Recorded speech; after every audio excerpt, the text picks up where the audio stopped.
Pada awal cerita, Jiwoo yang diperankan oleh Han Soo-hee terlihat bergegas dan tergesa-gesa menuju sekolahnya. Ada mobil polisi yang selalu mengikutinya dan menanyakan apakah ayahnya pernah menghubunginya, namun Jiwoo tidak pernah menggubris polisi tersebut. Di sekolahnya, Jiwoo dikucilkan oleh teman-temannya, bahkan tiap hari dibully oleh teman sekolahnya. Tidak ada yang menemaninya bermain maupun berolahraga.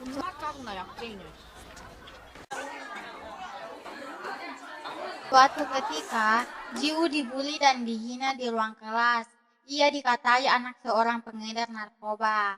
Kali ini, Jiwoo sudah tidak bisa membendung amarahnya. Menghajar satu persatu orang-orang yang membulinya, termaksud si gendut yang merupakan yang ditakuti di sekolah tersebut. Karena tidak tahan selalu dibully, Jiwoo memilih untuk keluar dari sekolahnya dan pulang ke tempat tinggalnya dengan perasaan kesal. Ia menendang bingkisan ulang tahun yang dikirimkan oleh ayahnya dan memasukkan seluruh foto ayahnya ke dalam kardus. Ayahnya berusaha menghubungi Jiwoo melalui telepon umum. Di telepon, Jiwoo mengatakan kepada ayahnya bahwa polisi mencarinya dan mengatakan ia dijuluki anak preman dan tidak ada yang mau berteman dengannya. Ayahnya berjanji akan membereskan semua persoalannya kemudian kembali ke rumah. Namun, Jiwoo menjawab ia tidak menunggu ayahnya lagi dan menganggap ayahnya sudah mati jadi tak usah kembali lagi. 죽었다고 생각할 때까지 배우지 마. 형님 전화는 안 됩니다.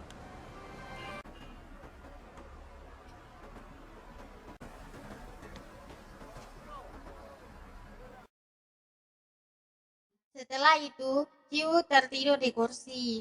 Ayah Jiwoo menuju ke rumah.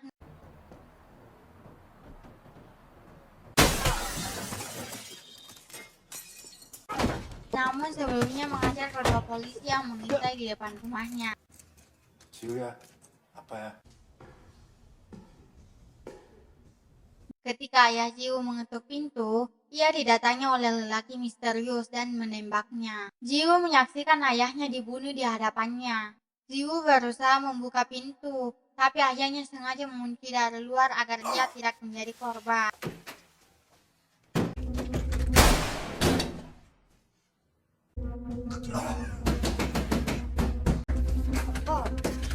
아빠 괜찮아?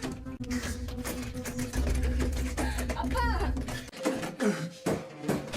아빠 괜찮아?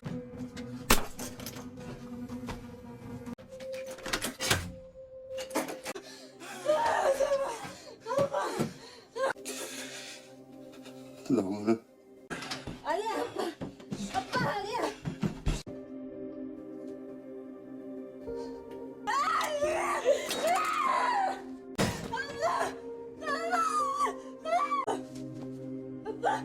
아빠 일어나.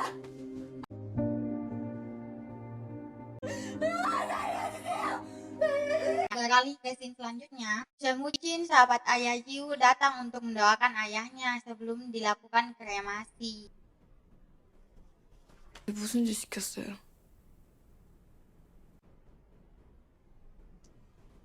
내가 가장 믿었던 친구였고 형제였다. Jiwoo dipersilakan mendekat dan memegang terakhir kali jasad ayahnya.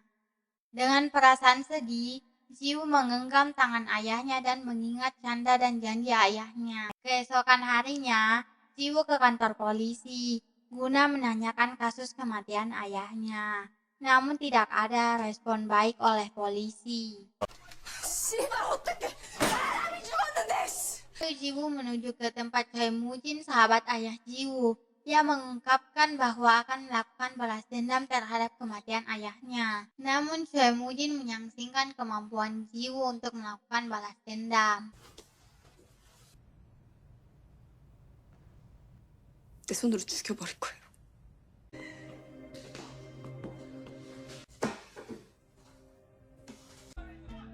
Berbagai cara dilakukan Jiwoo untuk menangkap siapa pembunuh ayahnya. Ia membagikan pamflet ke orang-orang, bahkan menempelnya di toko dan warung. Suatu ketika, Ada orang yang menelpon dan mengatakan bahwa ia mengetahui pembunuh ayahnya. Ternyata Jiwoo ditipu, bahkan Jiwoo dianiayai. Terjadi perkelahian yang tidak berimbang.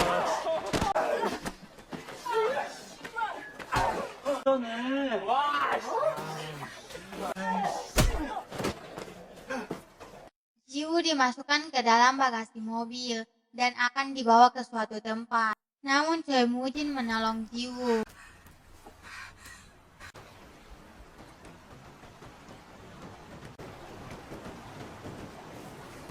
우리 아빠 죽인 놈 잡았어요?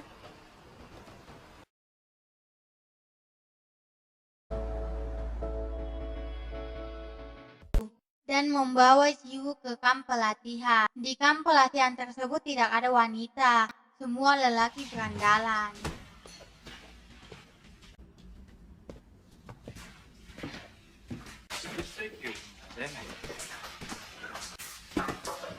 안식거리 아니야? 복수를 하겠단다. Setiap kali Jiwoo dibully dan dikerjai oleh lelaki yang ada di kamp pelatihan tersebut, namun dengan tekad yang kuat Jiwoo giat berlatih.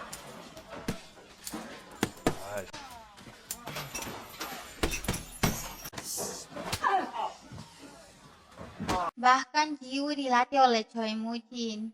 Siang dan malam Jiwoo berlatih dengan gigi.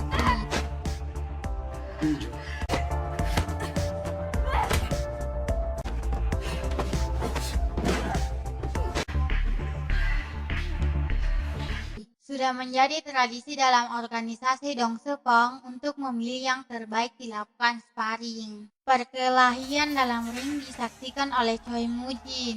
Satu persatu peserta berjatuhan, namun Jiwoo terlihat unggul dibanding yang lainnya.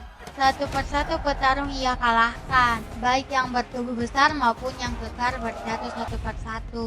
Ketika Do Gang-jae merasa sebagai pemenang dan berhak mendapatkan 10 juta won, namun tanpa ia sadari ternyata Jiwoo masih bangkit. Do Gang-jae mulai bertarung dengan Jiwoo.